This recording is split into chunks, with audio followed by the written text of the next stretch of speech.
हमारे साथ हिमांशु शेखर उपाध्याय हैं, उत्तर रेलवे के मुख्य जनसंपर्क अधिकारी। इस समय क्या स्थिति है रेलवे स्टेशन पर? देखिए, स्थितियाँ पूरी तरह नॉर्मल हैं। सभी ट्रेन्स का परिचालन अपने शेड्यूल के हिसाब से हो रहा है और सभी व्यवस्थाएं इन फोर्स हैं। सभी it is just like another day. और सब कुछ परिचालन कहा जाए या यात्री सुविधाओं के बारे में कहा जाए या और जो अरेंजमेंट्स होते हैं सारे नॉर्मल हैं, बेहतर है। रेलवे ने अतिरिक्त ट्रेनें चलाई, तो क्या इस बात का अनुमान था कि इतनी भीड़ होगी या हमारी तैयारियां पूरी थी या कम थी? देखिए, हम लोगों ने, मैं बताऊं आपको, हम लोगों ने इस बार रिकॉर्ड संख्या में ट्रेन चलाई हैं। और अगर आंकड़ों की बात करें तो मौनी अमावस्या के दिन तो प्रयागराज इसका हब है, क्योंकि सारा ट्रैफिक वहीं कन्वर्ज हो रहा है।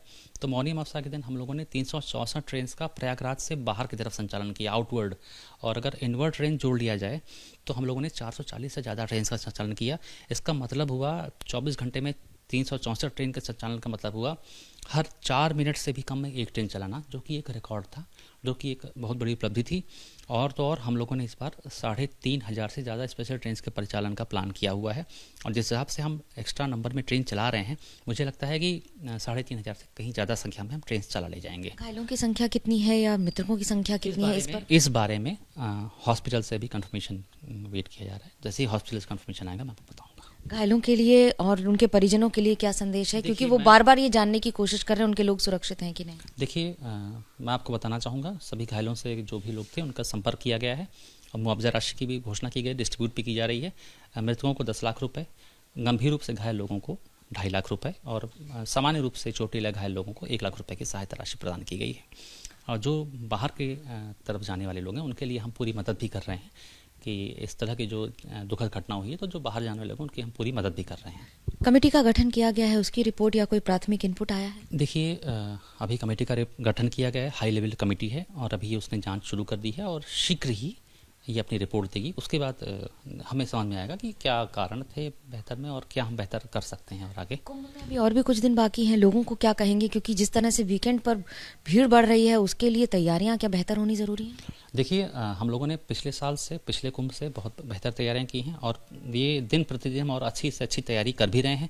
सबसे बड़ी बात होती है स्पेशल ट्रेन चलाना, क्योंकि स्टेशन पर अच्छी तैयारी करके भी कोई फ़ायदा तब तक नहीं होगी जब तक हम ट्रेन नहीं चलाएंगे। तो सबसे बड़ी चीज़ होती है स्पेशल ट्रेन चलाना, तो वो रिकॉर्ड संख्या में इस बार चलाई जा रही हैं।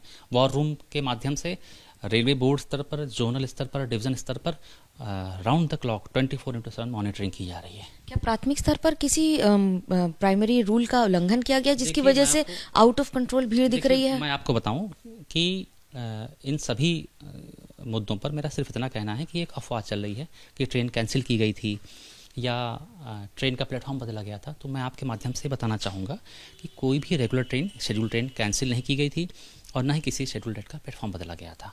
ये सब अफवाहें हैं, इन पर ध्यान न दिया जाए। रेलवेज की तरफ से इस समय क्या संदेश होगा लोगों को, क्योंकि महिलाएं, बच्चे आते हैं बड़ी संख्या में और उनकी हालत देखकर तकलीफ हो रही है? देखिए, मेरा फिर सबसे यही निवेदन है कि रेलवे के हमने जो सिस्टम बनाए हैं एंट्री और एग्जिट के, उसका पालन करें, हमारे साथ सहयोग करें, क्रमबद्ध तरीके से अपनी ट्रेन में बैठें। यही मेरा कहना है, ये मेरा संदेश है। रेलवे अभी भी सेफेस्ट मोड्स ऑफ ट्रांसपोर्टेशन है और हम लोग निरंतर 24 घंटे 7 दिन 365 दिन यात्रियों की सेवा के लिए तत्पर हैं। एक और जहां रेलवे तत्पर है तो वहीं कई ऐसे सवाल हैं जिनके जवाब अभी भी मिलने बाकी हैं।